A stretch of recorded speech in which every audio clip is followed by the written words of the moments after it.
Ambassador Sikri, what's interesting here is that, Maldivian administration, Maldivian leaders can't be that naive that they are not aware of China's dead diplomacy, that they're not aware of what China wants to gain out of the relationship with them. Yet, they go ahead and build ties with them, strong ties with them.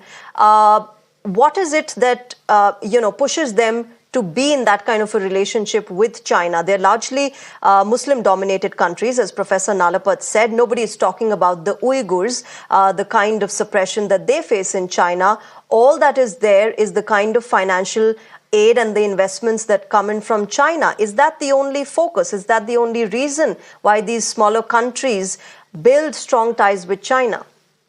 Well, China has a very strategic interest in India's neighborhood, and that's based on weaning these countries away from India so that China will have a greater say in what they want them to do, and China will have policy control in these countries. I've seen Chinese operate in Nepal, in Bangladesh, in Sri Lanka, and of course in Maldives as well.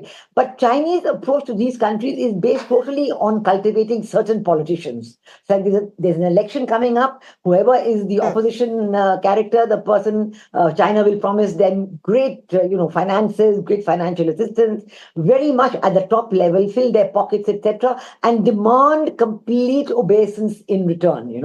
And I think this hasn't really worked very well because, first of all, China's economy is today in the doldrums, and they're not in a position to deliver on any of their promises. We've seen this again in countries like whether it is Bangladesh, and we've seen even in Sri Lanka. When Sri Lanka went into such a huge financial crisis, it was only India which came to their rescue, and China was not even willing to reschedule their debt or anything like that. It was very difficult. Now, in the Maldives, I think something very similar has happened, and Maldives, Dr. Muizzu was promised a lot by China, and he took this very, very anti-Indian stance, India out, and so on. But the reality, when it bites, has proved to be something totally different.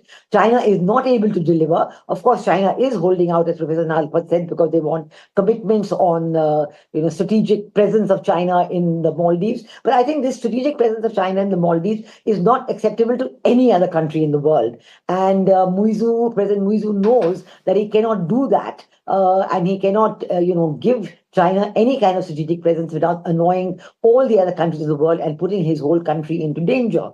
So they've realized the reality of it. Now, the Chinese Belt and Road Initiative, that again is in the doldrums, and they're not in a position to give any kind of help to Maldives of that. And Maldives knows they will go even further into debt if they involve themselves more directly in the Belt and Road Initiative. So the reality of Chinese so-called... But do you think, Ambassador Sikri, they would be able to balance that? Would they be able to balance their ties with China and India?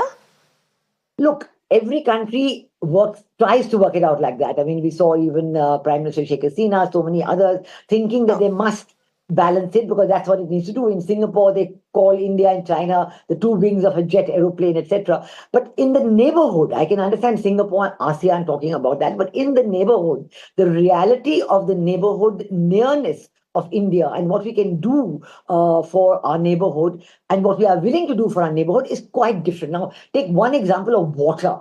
Maldives was even drinking water from India. China said, oh, we'll send you water. And they sent 1 or 2 shiploads of water from Tibet. Now, that happens once or twice. You can't do it on a daily basis. So the reality is that only India can give them the assistance on education, on medical treatment, on, water, construction material, COVID vaccines, all kinds of help, which we have proved in the reality and not just promises for the future. So that is why I think this time the economic reality of the financial cooperation is real, because if Indian tourists go there, then they will value using the RuPay card.